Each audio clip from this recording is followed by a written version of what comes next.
Juste avant que la vidéo commence, tu dois absolument savoir que tu peux récupérer une formation gratuite Assure ton bull market comme un pro et en plus de ça un accès VIP au contenu exclusif. Défile dans la description de cette vidéo, clique sur le premier lien juste ici, clique sur obtenir gratuitement, remplis ce formulaire, trade sur notre plateforme partenaire BitGet et obtiens le contenu VIP qui te permettra de trader à mes côtés en suivant mes stratégies et un accès VIP sur mon Discord. Également, tu recevras automatiquement mon top 5 altcoin pour 2024. Tu peux retrouver une vidéo qui t'explique tout dans la description juste ici. Bon visionnage. Bonjour à tous, j'espère que vous allez bien. On se retrouve pour le brief du vendredi 26 janvier 2024. On se fera un petit point Bitcoin aujourd'hui, Ethereum également. Et vous avez choisi en commentaire de faire gagner ICP. Donc on va analyser ICP aujourd'hui. Je remets du coup en jeu Je remets du coup en jeu Ethereum classique, ETC, contre ANKR qui est revenu en commentaire et qui a un graphique qui est plutôt sympa. Du coup voilà, n'hésitez pas à me dire en commentaire si vous voulez une analyse de ETC pour lundi ou de ANKR. Alors, Bitcoin qui est toujours un petit peu dans cet état de range ici. On va prendre le graphique horaire, sans rien, un graphique assez sobre, un range qui s'est formé entre 40 500 $, donc le plus haut de la journée de mercredi et le plus bas de la journée de mardi. Le marché est en train de ranger. Ce qui serait positif pour le Bitcoin, ce serait tout simplement de réussir à casser ce range au nord et de le maintenir. Ça pourrait nous faire une première structure assez intéressante, un beau W bottom.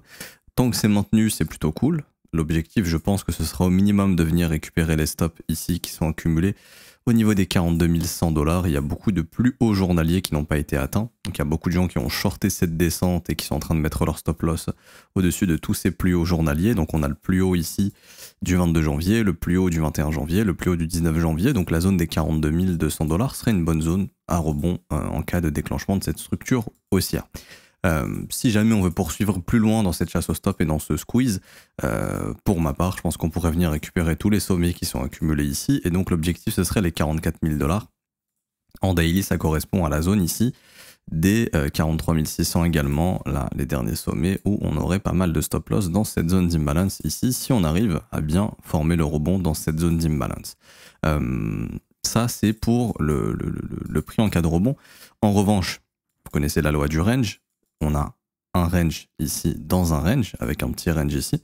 Si le marché nous fait ça, la cassure, et qu'il réintègre vite, encore une fois, quand vous avez un range avec, comme ceci, hop, on va mettre ça en vert, tac, et qu'on a ce qu'on appelle déviation, réintégration, hop, donc la phase orange, et par la suite la réintégration, très généralement ce serait phase rouge et ça serait reprise baissière. C'est juste on crée des sommets, on récupère les stop loss, on les déclenche et on continue le mouvement initial qui était baissier, donc la résolution baissière du range. Donc à surveiller bien évidemment si on casse ce range, ce potentiel scénario. Pour moi, si ça réintègre, il est possible de tenter l'achat pour moi en cas de breakout de la zone pour essayer de jouer en rebond dans un premier temps. Si ça réintègre, il vaut mieux se barrer parce que là, ça déclenche le potentiel retournement du prix, au moins jusqu'ici les 39 400. Et si on se retourne pas, je pense qu'on fera un plus bas et on se dirigera vers le premier arrêt par la suite. Donc ça, c'est vraiment une chose sur laquelle il faut faire extrêmement attention, cette action de prix. Pas plus de choses à dire sur du court terme. Il y a un graphique qui est très simple à lire et qui, franchement, vaut de l'or. Pour moi, je vous montre ça tout de suite. C'est le graphique en 12 heures. Alors, est-ce que je l'ai là? Non. Je vais l'avoir ici. Hop. On va juste switcher. Tac. Alors, vous vous souvenez, donc là je suis en 12 heures, hein, je pourrais le faire en daily, mais c'est un peu plus précis en 12 heures. On avait notre range ici. Donc on avait le support ici, toute cette zone, support ici, on avait rebondi, bam, ça a cassé. Donc on est venu chercher les stop loss ici. Et donc on avait aussi notre range au nord, hop, qui a été cassé, enfin qui a été résistance, tentative de breakout échoué, résistance à nouveau ici, bam, breakout, et là support, rebond et réintégration. Ok. Donc tout simplement ce marché était dans un range, on a eu breakout au nord, réintégration, breakout au sud.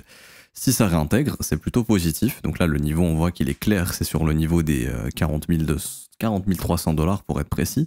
Si on arrive vraiment à réintégrer le range, tout naturellement, tant que le marché reste dans le range à nouveau, pour moi, il faut être acheteur. Ok, faut être exposé long. Si le marché ressort de ce range, pour moi, il faut se barrer tout simplement. Et en fait, il faut travailler cette zone. Ok, parce que si on réintègre et qu'on repère cette zone, derrière, ça ouvre les portes à faire la continuation baissière. Et donc à ce moment-là, 36 000 est peut-être plus bas. En revanche, si on réintègre et que le marché tient bien, pas de problème, on peut tout simplement retourner, pour moi, bouffer tous les stops de cette zone, que je viens de vous indiquer tout à l'heure, donc 43 600 $. Et simplement, concept de range, déviation, réintégration, je peux revenir dans le haut du range, donc 44 700 $. Ça correspondra également à la zone de rechargement de short de tout ce mouvement baissier. Et chose qu'il ne faut pas négliger et ne pas oublier sur le Bitcoin, c'est qu'on a eu, ce sera un tout petit peu plus haut que la zone de rechargement de short, enfin un tout petit peu plus bas, mais il ne faut pas oublier que sur BTC, on a eu une perte de momentum, c'est-à-dire le Bitcoin ne tient plus ses breakouts, il breakout, il réintègre, il breakout, il réintègre, donc ça c'est un premier signal dans la formation d'un sommet de marché, ok. Généralement ça commence comme ça, le marché n'arrive plus à tenir ses breakouts, c'est un signal de momentum. Par exemple, si je vous montre le Bitcoin ici sur son top, là, breakout, ça commence à plus holder, on réintègre. On forme toujours des creux ascendants. Hein. Breakout ici, on a du mal à tenir, on réintègre, mais on forme toujours des creux ascendants. Sauf que là, il s'est passé quoi? Le dernier creux ascendant qui a été ici a été cassé, et quand ça se passe, généralement, on vient chercher un sommet descendant dans la zone de rechargement de short ou sur une phase de retracement, ça peut être 0,382 par exemple. Et donc là, on est venu justement chercher la zone de rechargement de short, ici. On est venu chercher l'imbalance qui nous manquait, qu'il fallait combler. Donc le marché est venu combler toutes ces zones ici. Là, vous voyez l'imbalance ici. Et tout simplement, on a trouvé notre sommet descendant. Et là, on a retourné le Bitcoin. On est parti à s'attaquer à toutes ces zones de stop qu'on laissait ici. Hein. Beaucoup de stop loss, ça a été déclenché. Il y avait quelques stops ici aussi qui ont été déclenchés. Et donc, là, on pourrait faire la même chose. Donc c'est pour ça qu'il faut faire extrêmement attention. En cas justement de réintégration du range, pour moi, il faut repasser acheteur, mais il faut vite se protéger dans cette grosse zone d'imbalance, donc je dirais 45 400, 43 600, ici, parce que tout simplement, ça peut être la zone de sommet descendant. Pourquoi? Parce qu'on est venu casser justement sur le Bitcoin un creux ascendant. Le dernier creux ascendant est ici, et il a été cassé. Donc on est peut-être dans la possibilité maintenant de trouver le sommet descendant qui retournera le prix. Et à ce moment-là, l'objectif, ce sera de venir récupérer tous les stops ici potentiellement. Et bien sûr, le premier arrêt, les 36 200 $. Si jamais le Bitcoin... Donc c'est pour ça que pour moi, dans cette zone, si on passe acheteur en réintégration de range, il faut se protéger ici. C'est-à-dire, par exemple, monter le stop loss à break-even, ou prendre un petit peu de bénéfice, ou ouvrir un hedge. Bref, il y a une gestion du risque à faire pour limiter le risque en cas de retournement du prix. En tout cas, si on vient ici et que le marché ne se retourne pas du tout, bon bah on est parti pour un nouveau sommet. Ici, c'était juste chasse au stop loss. On avait beaucoup de stops, on est venu récupérer les stops, on réintègre. Merci, au revoir, et on continue le rallye haussier, tout simplement. Ok, ça c'est un scénario aussi à ne pas négliger. Il faut faire extrêmement attention. Ok, j'ai pas plus de choses à dire sincèrement pour BTC. Sur Binance, ça continue de pousser un petit peu au niveau du CVD ici, donc on a toujours une force acheteuse qui est assez intéressante. Ça continue de buy market. Bon, le prix a du mal à monter ici, on voit que là, le prix il est en train de diverger avec ce que fait le CVD. Ça veut dire qu'il y a beaucoup de pression acheteuse, mais les prix sont maintenus. Donc, on a des gens qui viennent justement sell limit, et on le voit ici. Hein. On a beaucoup de sell limit qui bloquent le prix. Ça, faut faire attention. Également, hier, on avait vu ici, en horaire, hop, juste ici, on avait vu en horaire le breakout réintégration, cassure légère, non, mais quand même, cassure du dernier creux, donc ça pouvait justement nous amener à trouver un sommet descendant dans la zone de rechargement de short, c'est ce qu'on a fait ici pour le moment, et tout simplement, le prix peut se retourner, hein, parce que là on a eu des signaux quand même de reprise de dynamique baissière, donc ça voudrait dire qu'on va même pas chasser les stops ici, on retourne direct au sud. Donc ça aussi, il faut faire attention. On en avait parlé hier et pour moi, ça c'est toujours pas invalidé. Pour l'invalider, il faudrait aller récupérer les stop loss au-dessus des 40 550 $. Également au niveau du prix, on s'assure de sortir un maximum de stop. C'est-à-dire que là, j'ai plein de mèches ici, hop, on voit qu'on est venu prendre les stop loss. Et là, pareil, ce matin, je vois que on a plein de sommets qui se sont créés là ce matin, ici. Et le marché, vous voyez, sommet, on est venu récupérer tous les stops et là le prix faiblit un petit peu. Donc voilà, petite information supplémentaire. Hop, RLZ short, juste ici. Et du coup, pour revenir sur Ethereum, alors lui, Ether, assez similaire au Bitcoin, je ne sais pas si vous vous souvenez, mais on avait vu en horaire pareil. C'est-à-dire breakout pas maintenu, cassure du dernier creux, donc potentiellement on essaye de trouver un sommet dans la RLZ short. Ici, c'est ce qui a été fait.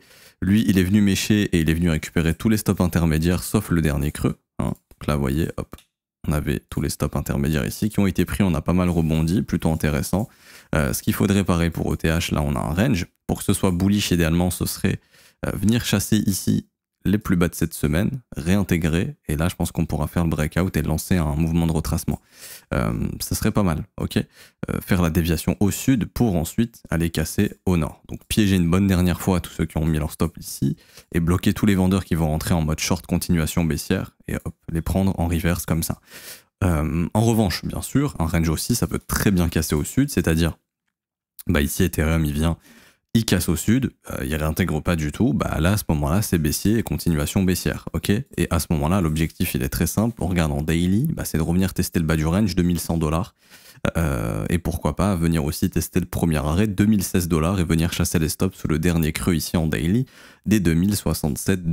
Donc ça, pour moi ça va, on voit que ETH au niveau de la bougie daily est beaucoup plus faible que Bitcoin, je sais pas si vous le voyez mais Bitcoin c'est un peu plus fort à mon humble avis, dans le sens où belle bougie verte, et là en fait on est dans la possibilité de faire une pattern de retournement. Si on arrive à casser le plus haut de la bougie la plus basse, vraiment si on break out ici, il y a un bon signal, Ether est bien plus faible que Bitcoin, ok. Et donc, pour revenir ici sur Ethereum, après il est sur un support, faudrait vraiment qu'il arrive à se reprendre, et c'est pour ça que si jamais voilà, on dévie, on réintègre, c'est plutôt cool.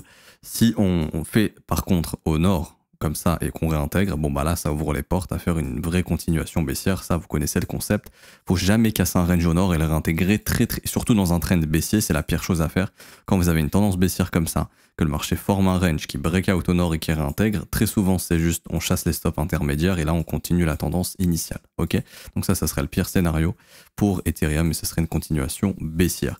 En daily, voilà, on est toujours sur le support, j'ai pas plus de choses à dire, même en weekly on est sur un support qui est assez fort. On a quand même eu range, déviation, réintégration. Ça peut lancer malheureusement la pattern que je vous ai montré hier, j'en ai fait un short d'ailleurs sur YouTube et sur TikTok également. Ici on a le range, déviation, réintégration, et on pourrait faire la phase de distribution qui justement vient casser cette fois-ci vraiment le range au sud, et on voit que les objectifs ça serait 1630, 1760 $. Je dis pas qu'on va revenir à ce niveau de prix, mais en tout cas c'est ce que pourrait déclencher cette pattern baissière, et pour vraiment la déclencher, il faut perdre le support ici. Tant qu'il n'est pas perdu, pas de panique sur Ethereum. J'ai pas plus de choses à dire, donc on peut switcher et terminer avec ICP. Alors, ICP qui a eu un très très gros mouvement aussi ici, c'est plutôt intéressant puisqu'on a eu de l'impression de stablecoin sur le marché crypto, ce qui veut dire qu'on a eu de la demande institutionnelle, en tout cas il y a des institutions qui ont été intéressées pour acheter du Bitcoin, à part si Tether imprime du vent, et qu'il n'y a pas de demande et ils impriment quand ils veulent et qu'ils injectent ça dans le marché, mais je doute, vu que c'est backé par du dollar. On a vu ici que depuis octobre 2023, il y a eu une grosse impression. Donc là, on voit qu'il y a une grosse demande pour le marché crypto, plus 12 milliards de Tether imprimés. Donc s'il y a de l'argent qui est imprimé, les Tether, ça sert à acheter du Bitcoin, des altcoins. Donc c'est normal de voir les altcoins monter, c'est un indicateur très puissant. Et on voit que ICP, justement, a connu une demande assez intéressante. Donc on voit que c'est un projet qui pouvait sembler être mort ou un échec, mais en tout cas, on voit, pour moi, ce mouvement a été initié par la demande institutionnelle. Ok, donc tout ça, ça va être une zone probablement d'accumulation pour repartir dans un trend haussier peut-être cette année ou l'année prochaine. Maintenant, on en est où? Ce qui est intéressant sur ICP, c'est qu'on est venu chasser tous les sommets ici intermédiaires. Donc là, il y avait ce sommet ici, sommet, sommet. On est venu récupérer tout ça, donc tous les stops ont été récupérés. On avait également une zone ici, donc cette imbalance a été breakée. On est donc venu chercher cette zone d'imbalance. Pour l'instant, le prix est rejeté dans cette zone. Ok. On est venu également récupérer, oups, on va bien dessiner. On est venu récupérer également cette petite mèche ici. Ok, donc on est venu récupérer pas mal le niveau. Maintenant, on en est où? Faut passer en daily. Alors, ici en daily, on voit que je pense qu'on est sur le premier arrêt. En tout cas, j'ai l'impression à vue d'œil qu'on est sur les 38,2. Ouais, on est au niveau des 38,2. On va être fixé. Si ICP casse les 38,2 réellement et qu'on a vraiment cette grosse structure baissière qui se forme, là, à ce moment-là, il faudra s'attendre probablement à ce que le prix puisse repartir dans une dynamique baissière et donc venir dans la zone de rechargement. On voit qu'il y a pas mal de stops qui commencent à s'accumuler sous ces creux juste ici, donc ça devient un objectif à venir déclencher par le marché. Donc là, c'est sous les 8,50 $. Et ensuite, on aura la zone de rechargement. Zone de rechargement qui sera une zone extrêmement intéressante pour y poser des buy limits, pour les plus débutants, c'est juste poser des ordres d'achat, parce que ce serait une bonne zone d'achat si ICP vous intéresse, pour faire justement le creux ascendant, tac, et là avoir la structure de retournement et lancer le bull market, tout simplement. Pour les plus, on va dire, avancés d'entre vous, essayez d'identifier une structure haussière dans cette zone de rechargement, parce que ça peut se faire un peu plus bas, par exemple ici, et quand le marché commence à dessiner ça, là avoir un bon bottom et y aller, ok, avec idéalement, pourquoi pas, un breakout de la trendline et structure de l'autre côté pour pouvoir relancer un move haussier. Ça, c'est si jamais on arrive à casser le premier arrêt. Pour moi, pour l'instant, le premier arrêt est toujours en train d'être travaillé, on le voit ici. Tant que celui-ci n'est pas réellement brisé, ICP peut toujours faire des plus hauts et continuer et tenter d'aller chercher plus haut. Après, à ce moment-là, pour moi, l'objectif, ce serait 18 $ et l'objectif, ce serait 24 $ si vraiment le premier arrêt est maintenu. S'il n'est pas maintenu, comme j'ai dit, on ira en zone de rechargement. On va essayer de trouver aussi en weekly des zones qui peuvent nous indiquer j'ai envie d'être retesté. Ça tombe bien, dans la zone de rechargement, il y a toute cette imbalance juste ici, donc c'est une zone qui serait plutôt intéressante, entre 8 $ et 5,68 $. Et après également, si jamais ça retrace beaucoup, je pense qu'on pourrait venir récupérer cette dernière zone de stop en weekly. Donc là, ce sera un retracement très agressif au niveau des 3,68 $. Après, ça ne veut pas dire qu'on va y aller encore une fois. C'est juste voilà, une zone qu'il faut noter. Si jamais on y vient, c'est très intéressant de l'acheter.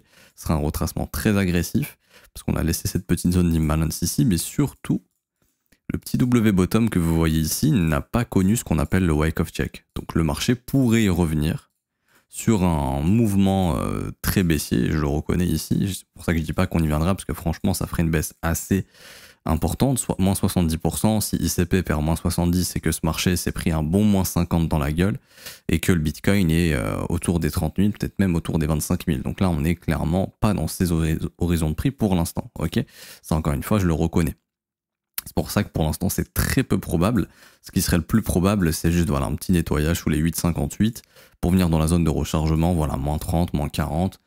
On sait jamais, le Bitcoin consolide, on a du flux baissier sur les alts, tout simplement, comme en 2020. Parce qu'en fait, ce qu'il faut comprendre, c'est que en 2020, pendant que le Bitcoin consolidait ici, c'était pas la folie sur les alts. Hein.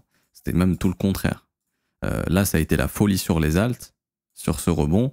Ensuite, pendant tout l'été, il y a plein d'alts qui se pétaient la gueule comme ça pour justement former des structures et repartir avec le Bitcoin quand lui il est parti ici. Donc on pourrait très bien avoir une phase de consolidation, je sais pas moi, cet été par exemple sur le Bitcoin. Genre le Bitcoin il fait rien comme tous les étés, il range. Ici on s'est emmerdé cet été, on faisait que ranger. Et pendant cette phase-là, ici par exemple, l'été dernier, pour ceux qui s'en souviennent, enfin cet été du moins, quand le Bitcoin était en train de ranger, les altcoins étaient en train de se péter la gueule. Après, on a eu le bottom avec l'attaque de la SEC qui a dit oui, ça c'est une security, oui, ça machin. Robinhood qui a délisté tous les tokens de sécurité. Mais on avait des alts qui partaient au sud déjà. Donc il y a des phases, quand on est dans des mouvements haussiers, très généralement, Bitcoin, quand il consolide, c'est très bullish. Mais il y a aussi des phases quand Bitcoin consolide, les altcoins dump. Et donc là, ce serait ce scénario. Bitcoin consolide et donc ICP retrace pour préparer justement le deuxième creux haussier. Et quand Bitcoin repart, ICP repart avec lui et beaucoup plus fort que lui. Ok. Maintenant, quels seraient les objectifs ici en cas de retracement? Bon, ICP, c'est un projet qui est sorti en fin de bull run, en mai 2021. Grosse capitalisation d'ailleurs à l'époque. C'était un peu abusé. Les objectifs. Alors, pour moi, je vais prendre le dernier rebond qu'on a eu ici, tout simplement, et je vais tracer mon FIB et je vais localiser des objectifs intéressants. Bon, déjà, je vais identifier pour moi cette zone qui me paraît trop importante et que le marché viendra déclencher.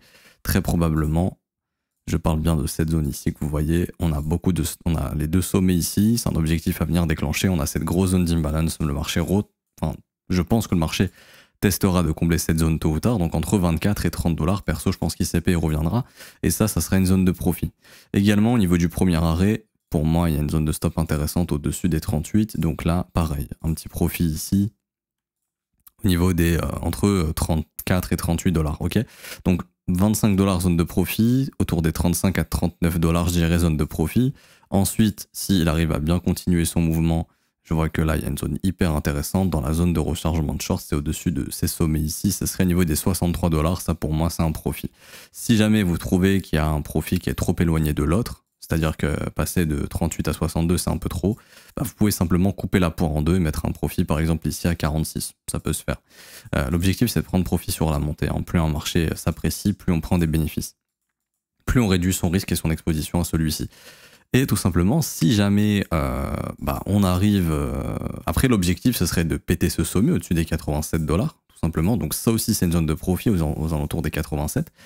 Et par la suite, si on arrive à casser cette zone, tout naturellement, on part sur des extensions haussières.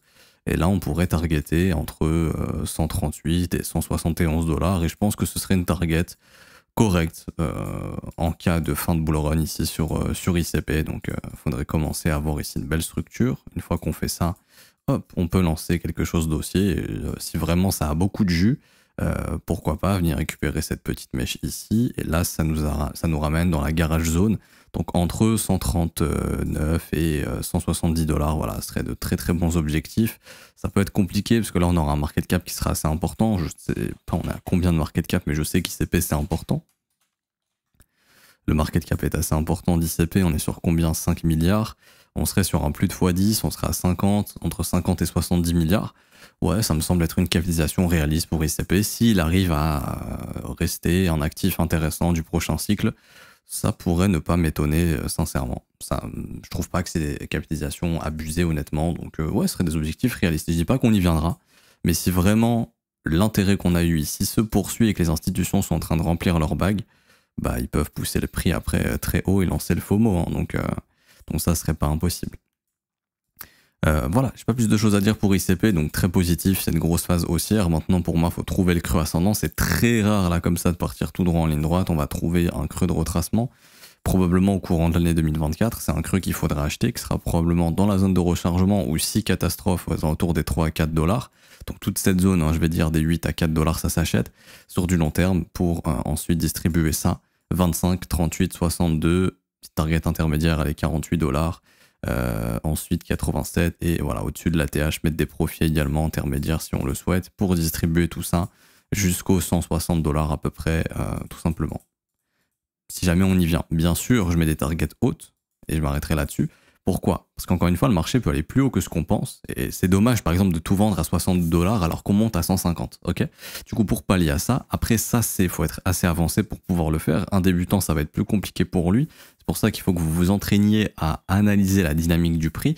Mais par exemple, un marché qui monte de cette manière, c'est-à-dire qu'il a un momentum qui est plutôt fort, ok, on réintègre pas les sommets qu'on breakout très généralement. Le jour où votre asset il commence à faire ça, à réintégrer, c'est que là on est dans une phase de momentum qui est assez faible, ok, donc le momentum c'est la force d'un mouvement, et très généralement le signal c'est quand votre marché vient péter le dernier creux ici, donc là il y a un changement dans le comportement du prix, et très souvent le marché rentre dans une phase baissière, comme ça. Ok, et donc c'est à partir de ce moment où ça peut être intéressant quand le marché commence à faiblir au niveau du momentum et qu'il donne le signal de se barrer sur la cassure du creux et ensuite de trouver des points de sortie ou tout simplement de pas se prendre la tête, de sortir ici sur la cassure du creux et d'avoir pris ses bénéfices parce qu'après il y a de grosses probabilités que le marché puisse justement se retourner. Pareil, des patterns assez intéressantes, c'est quand votre marché range qui va casser au nord et qui réintègre, tout ça c'est des gros signaux d'exit, tout simplement parce qu'après il y a de grandes chances de faire ça et de retourner le prix, ok? Donc ça, faut faire attention. Après, il faut savoir analyser le prix, il faut savoir analyser le momentum pour justement identifier des signaux de retournement, tout simplement. Donc voilà, je m'arrête ici pour aujourd'hui, j'espère que ça vous aura plu. Si c'est le cas, n'hésitez pas à laisser un pouce bleu, vous abonner si ce n'est pas déjà fait. Également, en commentaire épinglé de cette vidéo, vous avez une formation gratuite Assure ton bull market comme un pro. Donc c'est un cours de 6 heures, c'est le premier lien en commentaire épinglé, vous cliquez dessus, ça va vous ramener sur notre site web, donc Crypto Le Trône, juste ici, hop, vous remplissez ce formulaire, vous cliquez sur obtenir gratuitement, vous vous inscrivez sur BitGet, c'est gratuit, donc vous cliquez sur ce lien, vous mettez un mail, un mot de passe, une fois que c'est fait, vous faites créer account ici, et simplement, quand vous êtes, ça va vous connecter sur la plateforme, quand vous allez créer votre compte, et là vous allez dans le tableau de bord ici, vous copiez votre ID utilisateur, donc ça en l'occurrence c'est le mien par exemple, vous le copiez, vous revenez sur notre formulaire, vous mettez votre identifiant BitGet, vous mettez un mail sur lequel vous voulez recevoir la formation et vous cliquez sur recevoir gratuitement. Une fois que ça c'est fait, 10 à 15 minutes, vous avez votre accès à la formation. Pour ceux qui veulent obtenir le contenu VIP et donc trader à nos côtés, avoir accès justement, on est en train de mettre ici, on a mis des cours dans l'ordre pour vraiment vous donner, vous présenter des modèles, leur fonctionnement et comment vous pouvez les appliquer ici avec plein de petits conseils et astuces. Ça, c'est pour les membres VIP. Ce qu'il faut tout simplement, c'est trader sur le compte BitGet que vous avez créé en étant affilié au Trône, tout simplement. Et une fois que ça c'est fait, au bout de quelques jours, vous allez avoir accès au contenu VIP. Donc bientôt mon top 10 qui arrivera. Également de nouvelles vidéos qui arrivent. Là, je prépare une vidéo capitulation 2024 entre guillemets avec des zones intéressantes si jamais ces zones sont atteintes justement pour avoir des plans et pas être ceux qui vont paniquer si jamais ça arrive. Et également analyse d'altcoin très bientôt et comme j'ai dit le top 10 altcoin qui sort aussi très très bientôt pour les VIP. Voilà. Et c'est automatisé pour avoir l'accès VIP. Maintenant, si vous voulez votre rôle sur le Discord, va simplement falloir venir dans le salon inscription ici et mettre la commande /école-compte. Hop, comme ceci. Et là, vous faites entrer, vous mettez votre mail que vous avez mis sur le formulaire de notre site. Et ça, en fait, ça va lier votre compte au Discord et vous aurez accès au VIP si vous êtes éligible, tout simplement. Pas plus de choses à dire ici pour le VIP. Pour ceux qui veulent rejoindre l'école et se former à nos côtés, ça par contre c'est payant, ça commence à 49 € par mois, c'est sans engagement, vous pouvez annuler le renouvellement quand vous le souhaitez. Vous avez aussi les offres 3 mois, 6 mois et 12 mois qui ont des réductions, donc on est à 36% de réduction sur l'offre annuelle. L'école c'est simple, c'est une formation de 19 heures dès que vous rejoignez, 19 heures de formation, cours écrit, cours vidéo, exercice, quiz, examen. En plus de ça, vous avez accès au brief quotidien tous les jours que je fais avec les élèves dans lesquels on analyse les marchés, on voit des setups sur les altcoins, des stratégies d'investissement, je réponds à vos questions. On analyse aussi les matières premières, on peut parler d'inflation, de taux, de récession, etc. Il y a tous ces termes qu'on aborde qui sont essentiels pour l'investissement, on voit tout ça. Pas quotidiennement tous les jours, mais de temps en temps. Donc si vous voulez nous rejoindre, tout simplement, c'est le 4e lien en commentaire épinglé. Rejoindre l'école, école.letronfzco.com. Vous cliquez sur ce lien, ça vous ramène sur ce site. Et après, vous pouvez prendre votre abonnement. Paiement en carte bancaire ou en crypto, c'est vous qui décidez lors du paiement. Toutes les informations sont en commentaire épinglé ou en description. Si vous avez des questions, n'hésitez pas en commentaire de cette vidéo, j'y répondrai et on se retrouve demain pour la vidéo versus ou lundi pour le prochain brief. Bon week-end à tous ou à demain pour le versus. Ciao ciao.